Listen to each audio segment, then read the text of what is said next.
Stuart Mill menyebut kesenangan itu ada levelnya. Ada kesenangan level bawah, level dasar, ada kesenangan level tinggi. Kesenangan level bawah itu tadi makan, minum, seks, istirahat, kesenangan indrawi. Ini kesenangan yang sifatnya sementara, penuhi secukupnya saja. Karena kalau berlebihan dia akan berubah jadi ketidakenaan, ketidaksenangan. Beda dengan kesenangan yang lebih tinggi. Kesenangan yang lebih tinggi itu kesenangan intelektual, kesenangan estetik, kesenangan spiritual. Ini jauh lebih tinggi, lebih abadi, lebih tahan lama. Semakin banyak, semakin lama, semakin menyenangkan. Ilmu itu sedikit paham membahagiakan, banyak paham tambah bahagia, tambah banyak lagi tambah bahagia. Itu intelektual. Estetik juga begitu, seni juga, spiritual juga begitu. Tambah dekat dengan Tuhan, tambah sadar dimensi ilahiyah hidup, tambah menyenangkan. Ini yang level tinggi. Kalau yang level rendah tadi enggak. Yang level rendah itu penuhi secukupnya saja. Jadi tidak bisa semuanya dihitung pakai kalkulus tadi. Nah, ini kritiknya Mill. Misalnya makan tadi. Makan yang lebih intensif terlalu intensif nanti kamu perutmu bisa meledak oleh makanan itu. Makan lagi. Ini lebih intensif, Pak, lebih dekat, Pak, lebih. Tapi harus ngerti batasnya. Jadi ini perspektifnya Mill. Alirannya namanya utilitarianisme. Eudaimonistik utilitarian. Utilitarian yang menuju kebahagiaan. Jadi filsafat ketiga yang membahas hedonisme, utilitarianisme. Yang kedua tadi filsafat epikureanisme. Kemudian yang pertama tadi sireanisme. Oke, waktunya mau habis. Nah, sekarang kita lihat ada beberapa perspektif yang mungkin perlu kita pertimbangkan. Yang pertama, ada namanya paradok hedonisme. Jadi paradok hedonisme itu paradok dari kesenangan. Ini unik. Dalam paradok ini ada pandangan justru kalau kita terus-terusan mencari kesenangan, kita tidak akan ketemu kesenangan yang sesungguhnya. Orang yang mencari kebahagiaan itu pasti dia tidak bahagia. Berarti orang yang mencari kesenangan itu kan dia belum senang kan berarti. Loh, kalau hidupmu ingin terus Pak mencari kesenangan, berarti kamu terus tidak senang. Justru orang yang mengejar kesenangan, dia tidak merasakan kesenangan. Jadi ini menarik paradok ini. Orang yang paling ngotot mengejar kebahagiaan biasanya justru orang yang paling tidak bahagia. Orang yang bahagia itu orang yang bisa menikmati situasi, kondisi, kapasitas dirinya sekarang saat ini. Jadi bukan orang yang mencari kesenangan, tapi orang yang bisa menyenangi situasinya. Bukan orang yang mengejar kebahagiaan, tapi orang yang membahagiai hidupnya saat ini. Ini namanya paradok hedonisme. Jadi di situ saya kutipkan pandangannya Viktor Frankl. Kata Viktor Frankl, kebahagiaan itu adalah hasil samping atau efek samping yang tidak disengaja saat kita mengabdikan diri untuk orang lain, untuk tujuan yang lebih besar, atau saat kita menyerahkan diri pada orang lain. atau sesuatu di luar diri kita. Nah, ini menarik. Ini sebenarnya tips dari Viktor Frankl. Kalau kita ingin senang, kalau kita ingin bahagia, justru jangan jadikan kesenangan atau kebahagiaan sebagai tujuan. Biarlah dia jadi efek samping saja dari kebenaran, kebaikan yang kita hidupkan. Jadi, lakukan semua yang ideal, semua yang baik, semua yang indah yang kita tahu, yang kita mampu, efeknya pasti nanti menyenangkan dan membahagiakan. Jadi jangan dikejar justru kenikmatan dan kebahagiaan itu. Biarlah dia hadir sebagai efek samping dari segala kebaikan yang kita lakukan. Nah, kalau kita melakukan itu, kita tidak akan kena paradok hedonisme tadi. Jadi hidup ini memang mencari kesenangan, tapi kalau kita mendedikasikan hidup sepenuhnya untuk mencari kesenangan, justru kita tidak akan ketemu kesenangan itu. Karena kita ada dalam kondisi mencari terus. Tidak sempat menikmati hidup. Maka nikmati saja hidup kita, jalankan saja kebaikan, kebenaran yang kita tahu. Di antara efeknya pasti nanti kita ketemu kesenangan dan kebahagiaan. Nah, ini rumus namanya paradok hedonisme. Jadi kenikmatan jangan jadi tujuan utama, jadikan saja dia efek samping dari kebenaran dan kebaikan yang kita jalankan. Oke, ini rumus yang pertama. Perspektif berbeda tentang hidup yang hedon. Jadi Pak, saya itu sebenarnya tidak pingin seneng-seneng dengan HP terbaru, tapi kok tiba-tiba saya itu kerja keras, jujur, dapat rezeki yang banyak sekali. Saya bingung uang banyak ini buat apa, ya sudahlah Pak, tak beliin HP terbaru. Nah, itu kan beda. Dibandingkan kamu ngejar HP terbaru, ngejar mobil terbaru. Enggak. Ini efek samping saja. Oh, kelihatannya tetangga-tetangga, anak istri dapat banyak manfaat. Kalau saya punya mobil baru, ya saya belilah mobil baru. Kebetulan uangnya ada. Sebenarnya tujuannya tidak ke situ. Nah, ini menghindarkan dari paradok hedonisme. Oke, ini perspektif pertama. Perspektif kedua yang mungkin penting kita renungkan. Ini juga banyak dibahas orang belakangan, namanya hedonic treadmill. Hedonic treadmill ini penyakit yang lain. Kalau tadi kan orang yang mengejar kebahagiaan punya penyakit hedonic paradok. Orang mengejar kebahagiaan juga dia akan punya penyakit hedonic treadmill. Hedonic treadmill, hedonic itu kesenangan, treadmill itu treadmill, alat kita olahraga statis itu. Ini istilah dari satu artikel sebenarnya yang nulis Brickman and Campbell. Artikelnya judulnya Hedonic Relativism and Planning the Good Society.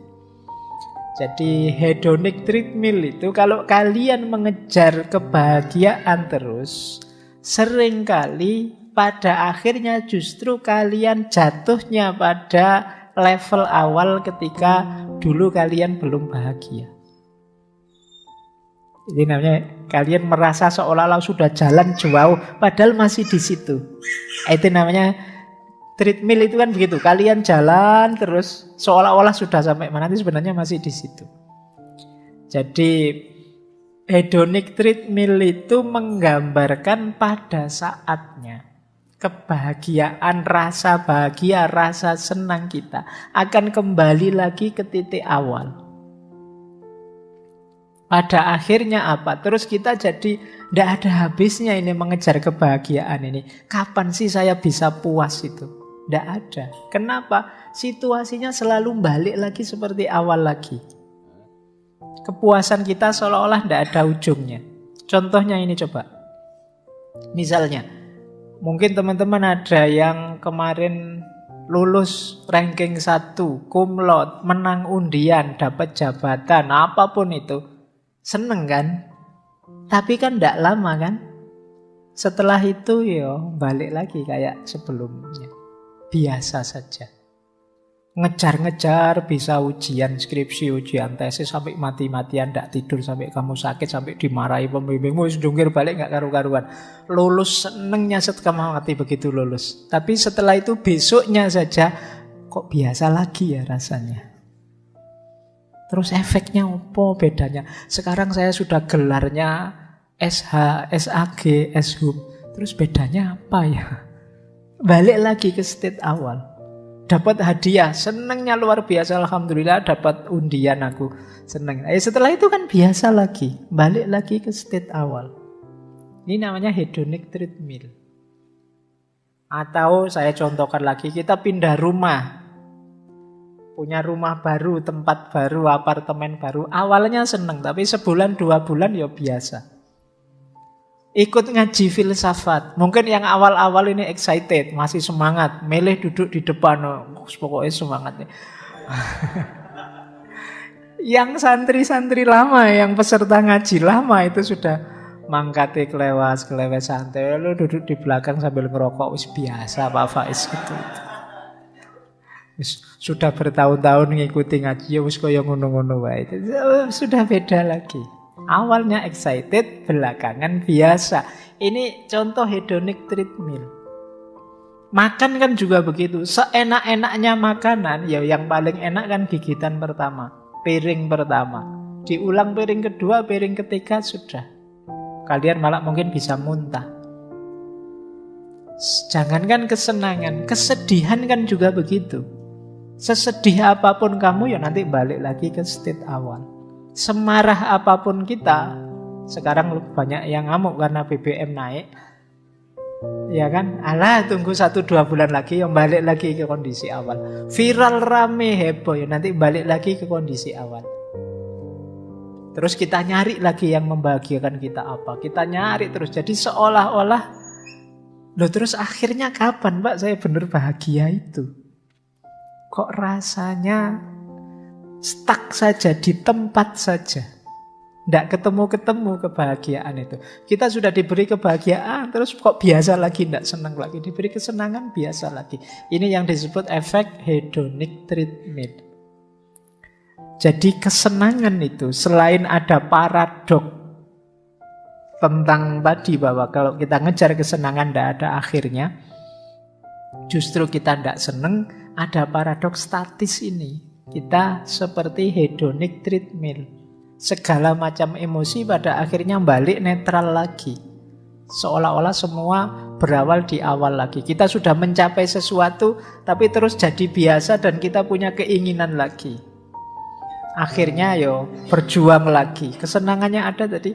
Terus kan kita heran, lah Pak, saya benar-benar bahagia itu kapan? Nah, ini efek dari hedonic treadmill namanya. Kapan-kapan teman-teman direnungi ya. Ada sedikit tips untuk menghindarkan diri dari segala macam kebahagiaan yang absurd tadi. Ya kalau tips dari agama sih jelas bahwa hidup ini jangan terlalu diambil hati. Kebahagiaan duniawi itu kan bukan kebahagiaan yang hakiki. Dia hanya lahwun, dia hanya permainan, dia hanya laibun. Dia hanya sesuatu yang melengahkan kita. Kemudian dia hanya zina. Zina itu hanya perhiasan, kelihatannya indah tapi tidak hakiki. Dia hanya tafakhur, tempat kita bangga-banggaan. Seolah-olah kita itu hebat, seolah-olah kita itu luar biasa, padahal mungkin tidak. Tempat kita takasur, berlomba-lomba, banyak-banyakan. Itu kan semuanya tidak ada yang hakiki. Itu kalau versi agama. Mungkin lain waktu kita bahas ya. Ada banyak rumus untuk hidup. Kalau dalam Islam ada qanaah, ada zuhud, ada uzlah, dan lain sebagainya. Nah, cuma ini tips sementara. Untuk kita tidak terjebak pada paradok hedonisme, tidak terjebak pada hedonic treadmill tadi. Yang pertama apa? Jangan bosan-bosan untuk nambah pengalaman yang positif. Kenapa jadi membosankan, jadi stuck di situ terus? Mungkin karena kitanya sendiri tidak mau gerak. Kita tidak nambah wawasan, tidak nambah pengalaman. Ya kita akhirnya diserbu kebosanan-kebosanan. Jadi hidup yang tidak ada tantangan-tantangan baru ya tentu saja membosankan. Kayak kita orang treadmill seolah-olah sudah jauh tapi kita ya di situ-situ saja. Nah, jadi yuk jangan segan-segan nambah pengalaman. Mungkin nambah teman baik, mungkin perjalanannya ditambah, pengalaman ini, pengalaman itunya ditambah. Kemudian yang kedua, temukan sisi-sisi menyenangkan dari setiap pengalaman. Temukan ada ragam kebahagiaan yang sebenarnya bisa kita nikmati, tidak sekedar yang kita kejar. Nah, ini menguntungkan kita. Jadi, ternyata yang membahagiakan itu tidak cuma aku lulus ujian loh. Membahagiakan juga ternyata bahwa orang tuaku ikut bahagia. Membahagiakan juga bahwa ternyata sekarang aku setelah ini bebas, tidak harus lagi dikejar-kejar pembimbing. Ada lagi yang membahagiakan, ada banyak hal membahagiakan. Sehingga kita tidak cepat-cepat tertreadmill tadi, nggak cepat-cepat bosen terus merasa stuck. Masih ada sangat banyak hal yang bisa kita syukuri, tidak hanya itu. Dan masih ada banyak hal yang bisa kita jalani untuk kita menemukan kebahagiaan. Kemudian yang ketiga ada lagi tips mindfulness. Mindfulness itu dulu pernah kita bahas satu sesi full meskipun sesi online.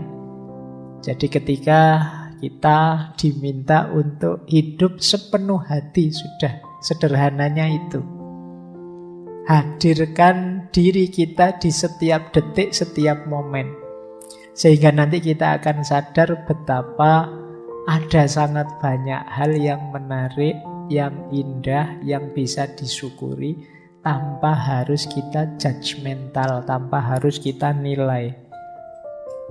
Menyenangkan, membosankan, membahagiakan, itu kan atribut-atribut, tempelan-tempelan yang kita berikan pada setiap peristiwa, setiap fenomena yang kita hadapi.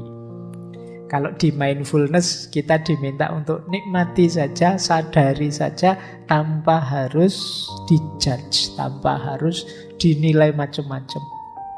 Saya lulus, alhamdulillah. Saya bisa wisuda juga akhirnya, alhamdulillah. Tanpa harus ditambahi judgement macam-macam. Itu akan lebih panjang durasinya. Nah, yang terakhir tentu saja kita diminta untuk tidak mudah larut oleh kesan dan emosi yang muncul dalam diri kita. Ini nanti jadi kunci sebenarnya yang terakhir ini. Ya memang kita itu sering diseret, diombang-ambingkan oleh rasa kita.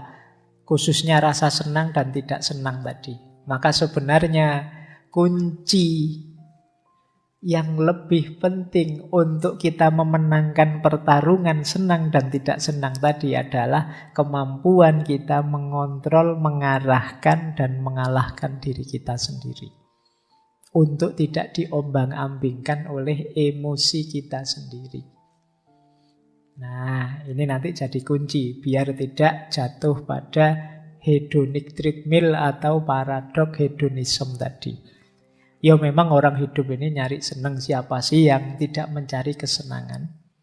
Tapi kesenangan yang jauh lebih tinggi, jauh lebih luas, dan juga kesenangan yang tidak sekedar permainan emosi saja. Nah, ini mungkin jadi PR-PR kita agar tidak terjebak pada perilaku hedonistik khas masa kini dengan 5 ciri tadi yang banyak kita prihatinkan.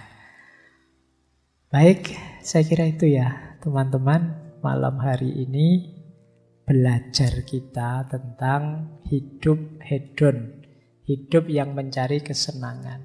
Silahkan diambil banyak perspektif tadi, pilihlah yang paling cocok, yang paling sesuai untuk hidup kita.